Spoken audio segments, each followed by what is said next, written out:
राजीव गांधी स्वास्थ्य विज्ञान विश्वविद्यालय कर्नाटक बेंगलुरु के 24वें दीक्षांत समारोह में मंच पर उपस्थित भारत सरकार के स्वास्थ्य राज्य मंत्री आदरणीय डॉक्टर भारती प्रवीण पवार जी, कर्नाटक सरकार के यशस्वी मंत्री आदरणीय डॉक्टर के सुधाकर जी, विश्वविद्यालय के वाइस चांसलर डॉक्टर के रमेश जी, सीनेट एवं सिंडिकेट और अकादमिक परिषद के सम्माननीय सदस्यगण, मानद उपाधि प्राप्त करने वाले सभी महानुभाव, विश्वविद्यालय परिवार के समस्त सदस्यगण, उपाधि प्राप्त करने वाले विद्यार्थी और उनके परिवारजन, उपस्थित सभी विद्यार्थीगण, सम्मानीय अतिथिगण, देवी और सज्जनों, नमस्कार। तमिलरिगु हार्दिक अभिनंदने करो। कर्नाटक का यह राजीव गांधी विश्वविद्यालय गौरवशाली इतिहास रखता है, प्रसिद्धि प्राप्त है। यहाँ जिन्होंने पढ़ाई की है उनमें से अनेक महापुरुष की स्थिति में अपने को प्रस्थापित करने में सफल हुए हैं। इस संस्थान के पूर्व छात्रों ने राष्ट्रीय और अंतर्राष्ट्रीय स्तर पर ख्याति अर्जित करके इस विश्वविद्यालय को गौरवान्वित किया है। निश्चित रूप से मैं इस विद्यालय के कामों की प्रशंसा करता हूं। दीक्षांत समारोह के इस अवसर पर हमने 3 महानुभावों को उत्कृष्ट कार्य करने के लिए मानद उपाधि से सम्मानित किया है। उसमें श्री डॉक्टर निर्मलानंद नाथ जी महास्वामी जी हैं, जो आदि चुनचुनागिरी के महंत हैं। आज उनके यहाँ बड़ा कार्यक्रम आयोजित हो रहा है, इस कारण से हम लोगों के बीच में उपस्थित नहीं है। मंत्री जी से बात हुई, मंत्री जी बता रहे थे कि उनको ये मानद उपाधि वहाँ जाकर के मंत्री जी के द्वारा उपलब्ध कराई जाएगी। निश्चित रूप से उनका कार्य इस क्षेत्र में उत्कृष्ट श्रेणी का है। मैं उनको बधाई देता हूँ, शुभकामनाएं देता हूँ। इनके साथ ही साथ डॉक्टर BN गंगाधर जी और डॉक्टर राजन देशपांडे जी को भी ज्ञान विज्ञान एवं चिकित्सा के क्षेत्र में किए गए उत्कृष्ट कार्यों के लिए, अतुलनीय कार्यों के लिए मानद उपाधि से सम्मानित किया गया है। मैं उनको भी हार्दिक बधाई और शुभकामनाएं देता हूं। आप सबसे प्रार्थना है कि एक बार ताली बजा करके उनका अभिनंदन करें।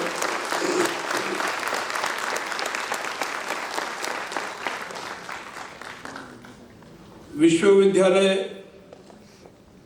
से सफलता पूर्वक अध्ययन करके 8 डिग्री प्राप्त कर रहे सम्मानजनक मानवीय सेवा कार्य में पदार्पण करने वाले सभी छात्र छात्राओं को हार्दिक बधाई देता हूं, शुभकामनाएं देता हूं और उनसे आग्रह करता हूं कि वो भगवान के दूसरे रूप में अवतरित होने का अवसर प्राप्त कर चुके हैं।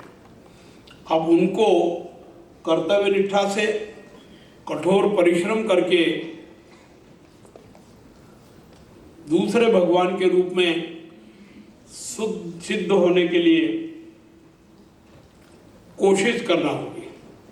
हमारे यहाँ मरीजों के इलाज करने वाले को, मरीज को पुनर्जीवन देने वाले को भगवान के रूप में मानते हैं और ये डॉक्टरी पेशा ईश्वरीय पेशा है, मानवीय पेशा है और चिकित्सा के क्षेत्र में अच्छा काम करने के कारण लोग ऐसे डॉक्टरों को सम्मानित करते हैं जिन्होंने उत्कृष्ट सेवाएं दी है। मैं विश्वास करता हूं कि ये डॉक्टर बन के जाने वाले सभी महानुभाव इस प्रकार का प्रयास करेंगे। मैं प्राचीन भारत में चिकित्सा की स्थिति के बारे में भी कुछ अनुरोध करना चाहूँगा। आयुर्विज्ञान के विकास में भारत की अग्रणी भूमिका रही है। महर्षि चरक को आयुर्वेद एवं भारत में चिकित्सा का जनक माना जाता है। वहीं महर्षि सुश्रुत को शल्य चिकित्सा का भी जनक माना जाता है। अर्थात भारत में चिकित्सा पद्धति अति प्राचीन है और निरंतर बढ़ती जा रही है और देश और दुनिया में भारत का नाम गौरवान्वित करने में सफलता प्राप्त कर रही है। आधुनिक युग में मुख्य चिकित्सा पद्धति एलोपैथिक चिकित्सा को ही माना जा रहा है, परंतु इसके अलावा भी बहुत सारी चिकित्सा पद्धति ऐसी है यहाँ जिनको डॉक्टरेट और उपाधि मिली है। उनमें बहुत सारे विद्यार्थी अन्य प्रकार की चिकित्सा पद्धति की शिक्षा प्राप्त कर चुके हैं। मैं उनसे अनुरोध करूँगा कि उन्होंने जिस पद्धति में चिकित्सा प्राप्त की है, शिक्षा प्राप्त की है, वो उसका प्रसार करने में भी अधिक प्रयास करें। आज देश आज़ादी की 75वीं वर्षगांठ मना रहा है। सारे देश में भिन्न भिन्न प्रकार के कार्यक्रम आयोजित किए जा रहे हैं। इन कार्यक्रमों में हमको विचार करना चाहिए, अनुसंधान करना चाहिए कि हम क्या थे, क्या हो गए और आगे और क्या होना है। निश्चित रूप से बीमारियां भी भिन्न भिन्न प्रकार की होने लगी हैं।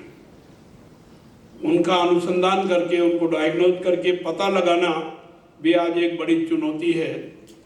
तो हमको इस प्रकार की शिक्षा व्यवस्था करने का प्रयास करना है ताकि अर्ली पता लग जाए कि क्या बीमारी है, कौन सी बीमारी है और उसके लिए उपयुक्त दवाई देने का काम भी हो जाए।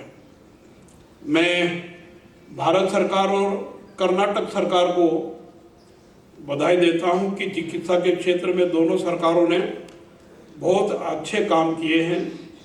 उन कामों का वर्णन करने की आवश्यकता महसूस नहीं करता हूं।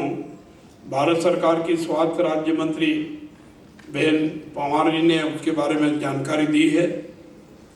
अच्छा होता सुधाकर जी का भी भाषण होता तो विस्तार से जानकारी दे देते, परंतु मैं दोनों सरकारों को बधाई और शुभकामनाएं देता हूं और इस बात की प्रशंसा भी करता हूं भारत सरकार की कि कोविड से निपटने के लिए सबसे पहले वैक्सीन बनाने का काम भारत ने किया और भारत में तो वो उपलब्ध कराई, विदेशों में भी उपलब्ध करा के लाखों करोड़ों लोगों की जान बचाने में सहायता की है।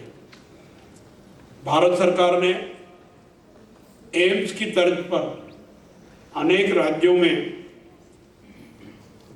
राज्य स्तरीय एम्स संस्थान बनाने का निर्णय लिया है। 8-10 राज्यों में तो काम भी हो रहा है, हो गया है और भी आगे योजनाएं हैं। देश भर में डॉक्टरों की संख्या बढ़ाने के लिए हॉस्पिटलों की संख्या भी बढ़ा रहे हैं। निजी क्षेत्र में अस्पताल खोलने वालों को अनुमति दी जा रही है और सरकार की ओर से भी बहुत सारे चिकित्सा संस्थान स्थापित किए जाने की योजना को कार्यान्वित करने का प्रयास जारी है।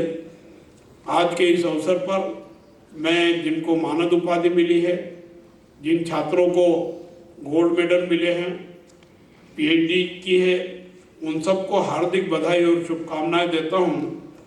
आप और हम सब बहुत पहले से एक संदेश सुनते आ रहे हैं, सर्वे भवन्तु सुखिनः, सब सुखी हो, सर्वे सन्तु निरामया, सब निरोगी हो। और जब सब सुखी और निरोगी होंगे, स्वस्थ होंगे, तो भारत भी स्वस्थ होगा और देश का नाम दुनिया में गौरवान्वित करेगा। इस प्रकार की कार्य योजनाओं में हम सम्मिलित होकर के भागीदारी निभाएं। निश्चित रूप से कल 21वीं सदी भारत की सदी होगी। मैं आप सबको फिर से हार्दिक बधाई शुभकामनाएं देता हूं और आपने मुझे सुना, इसके लिए आभार व्यक्त करते हुए अपनी बात समाप्त करता हूँ। धन्यवाद। जय हिंद, जय भारत।